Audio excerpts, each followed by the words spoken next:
Hi, everyone. I want to show you a study in contrasts here. And it goes to the question of what do we as a church, what does the church think of marriage? And I want to show you these two contrasting views. One has to be the view of Christ, and the other clearly cannot be the view of Christ because it's diametrically opposed to the first one. So I want to read this to you from Pope Leo XIII before I read you the second thing. And this was in 1880 in his work or encyclical called Arcanum, February 1880. And it's about a married couple talking about a marriage, a Christian marriage, where things are very, very bad. And so he says, when indeed matters have come to such a pitch that it seems impossible for spouses to live together any longer, then the church allows them to live apart and strives at the same time to soften the evils of this separation by such remedies and helps as are suited to their condition, and this part is key, yet she, meaning the church, she never ceases to endeavor to bring about a reconciliation and never despairs of doing so. Okay, that's 1880. That's the mind of the church. That's always been the mind of the church. Let's fast forward to modern times in America, in one of the dioceses that is considered to be a good diocese, that has a good prelate in charge. No, it's not my diocese. And I'm not saying who, but this is from a judicial vicar in response to a Catholic woman who has been married for decades to a man who has abandoned her. This is a Catholic marriage. There is no civil divorce even happening. It has not happened, and it wouldn't matter anyway. Civil divorce does not touch marriage. And there is no annulment in place, nothing even at the tribunal. This woman is simply asking what Pope Leo XIII is saying. You know, church, please help us and help us endeavor to bring about a reconciliation. Or, you know, she wanted to not despair over her marriage. This is what she gets back from the judicial vicar of a good diocese. And keep in mind, I want to just say this, and this is also on my blog. I've reproduced this on my blog a few months ago, but I'm still so shocked by it. The judicial vicar admits he doesn't even know these people. Doesn't know the woman, doesn't know the man, doesn't know anything, has had one phone call. I think what he gave her was condescending, and I think it was cruel beyond words. I'm going to read some excerpts. Mrs. Blank, I spoke with your husband the other day. He has no desire to reconcile with you. He told me that he and you had been to numerous counselors for many years. He has ended the marriage. Okay, I'm going to stop you right there. No, he has no power to end any marriage. And he has not, there's no end to it, an indissoluble Christian marriage. But anyway, judicial vicar saying this. He has ended the marriage. He has served you with divorce papers. He said he was continuing counseling to help you deal with the divorce. Since that is the case, there is no need to initiate any ecclesiastical process for separation of spouses, etc. Let's see. He said, I understand that you have stated your opposition to the divorce proceedings and that you have begun that process, which, if effective, will delay the civil divorce by up to 2 years. The matter has been initiated in civil process. Okay, blah, blah, blah.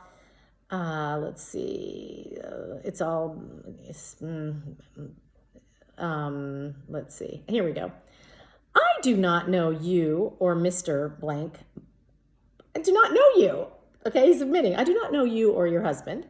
But after so many years of counseling, and since your husband has departed the home, perhaps you need to try and see the reality of the situation and seek to live your life as God is calling you to. Now get this, this is me now.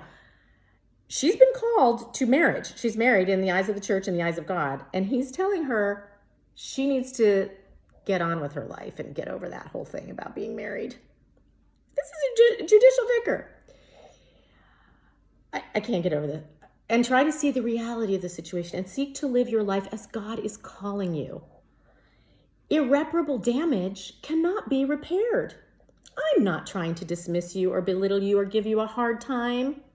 Little lady, pat you on the head. And the tribunal or the archbishop is not a vehicle to force your husband to do what you want him to do. I see so many, he becomes amateur psychologist now, I guess.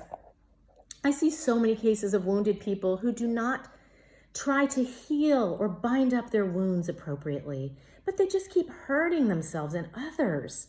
Very simply, ask yourself honestly, and ask people you know who know the reality, ask people you know the reality of your marriage honestly. Is your marriage the example Jesus would use to teach about marriage? Is your marriage the marriage you would want other people to have and imitate? Is your marriage the marriage you would want your children to have? Okay, this sounds like a secular therapist or something, doesn't it? Or a feminist or something? This is crazy. Back to the judicial vicar. As I said, I do not know you and your marriage. And I do not know if you are upset with the failure of such a relationship. If you are upset that things did not turn out as you envisioned, or if you are upset because your husband was not what you wanted him to be. But I think to continue in this vein of seeking forced reconciliation when your husband has departed and has no intention of returning is counterproductive for you and your family. God judges us on how we deal with the reality in which we find ourselves.